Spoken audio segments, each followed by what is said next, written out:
Hey guys, CB here.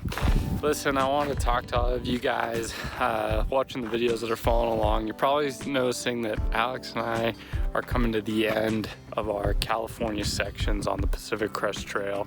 And one of the things that we had said we were going to do, setting out, is we had a goal of doing the Heritage Trout Challenge. Now, in order to do the Heritage Trout Challenge, you basically need to catch 6 heritage trout in their perspective ranges they exist within California. Now, this is pretty tricky to do on the Pacific Crest Trail because you aren't really able to necessarily pick and choose.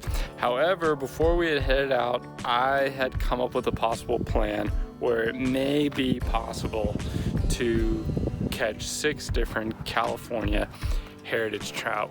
And the trout that I had aimed on doing was the California rainbow, the Kern River rainbow, the California golden trout, the Lahan cutthroat trout, the Paiute trout, and the McCloud River red band trout. So the plan was pretty intricate. Another shout out to Simon Melrose, who wrote Fishing the Pacific Crest Trail California section. His book is extremely valuable for understanding each river and lake you go through.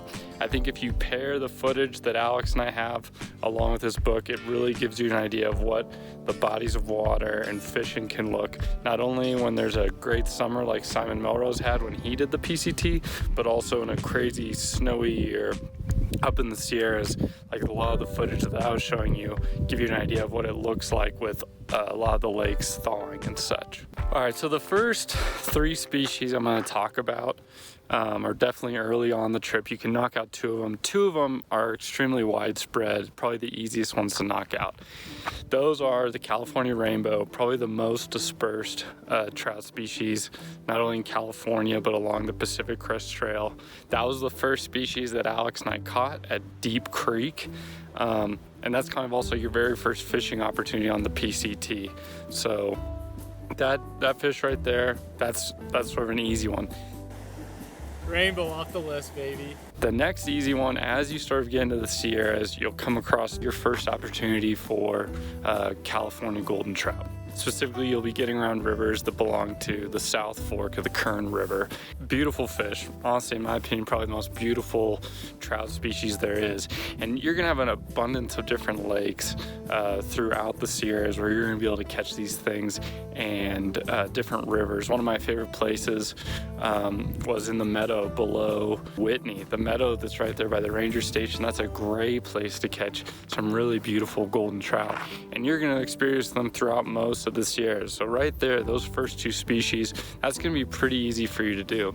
Now, one that gets a little tricky, and this is now getting more into specific areas that you really have to sort of plan out in advance, is the Kern River rainbow trout. The place that you're going to be able to catch these are going to be very specific rivers that have to belong to certain drainages. Places like Rock Creek, Wallace Creek. Basically, if you catch a rainbow out of any of these rivers, you can safely assume it's going to be a Kern River rainbow.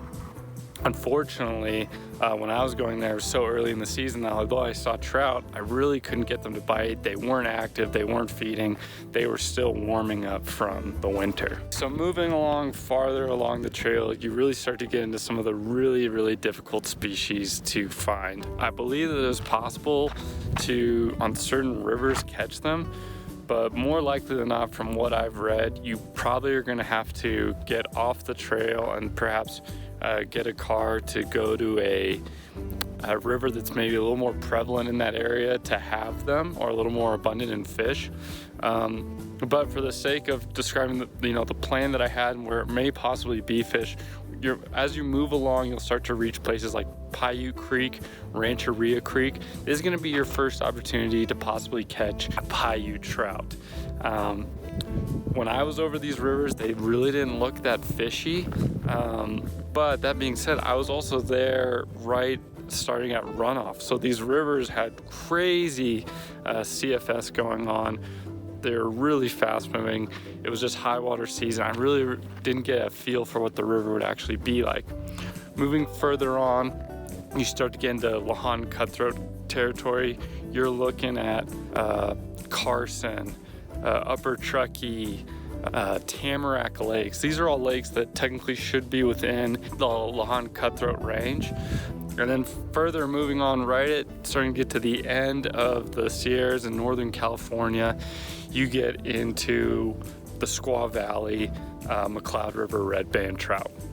Now, it's my understanding that although the McCloud River does have fish in it, your best opportunity for catching these are going to be some of the tributaries leading off of the McCloud River that you might just have to take a little drive to get to. However, the PCT does go right over the McCloud River, Squaw Valley Creek. All these areas are technically within the drainage that there would be McCloud River red bands. Now finally, another opportunity that you could possibly have is keep traveling north, and once you get to the very north side of California, you get into the Klamath River. And the Klamath River is one of the places that's pretty close to the coast. And if you can get onto the Klamath River, you do have an opportunity of possibly catching a coastal cutthroat, which is another heritage trout. So that gives you an opportunity along the PCT to catch 7 potential heritage trout. A lot of these ones near the end with the coastal fish, the McCloud Rivers, the La'an Cutthroats, and the Paiute Creeks probably would be better, or you'd have a higher likelihood of taking a little side trek once you get into the drainages to find a more abundant fishery. But you still could have a chance on any of these rivers, a small chance but possible, of catching all of the heritage trout along these rivers. So that's in a nutshell the California Heritage Trout Challenge. That was sort of the plan that I had made, what went right, what didn't. You'll notice also in the videos I catch a ton of brook trout. Brook trout, however, are not one of the heritage trout. It's only specific species that are on there in their native drainages. If anyone else has experience fishing for any of these species on the Pacific Crest Trail, please leave a comment. It's actually a really epic thing if we can figure out a way that anglers can do the Pacific Crest Trail in California and figure out a way to catch as many heritage trout as possible. Let me know your thoughts, guys, and as always, feel free to comment or leave any questions. We're passionate about helping anglers take these trails and find fish that don't really get to see a fly very often or a lure. So take it easy, guys, and enjoy the rest of the videos that Alex and I are putting out.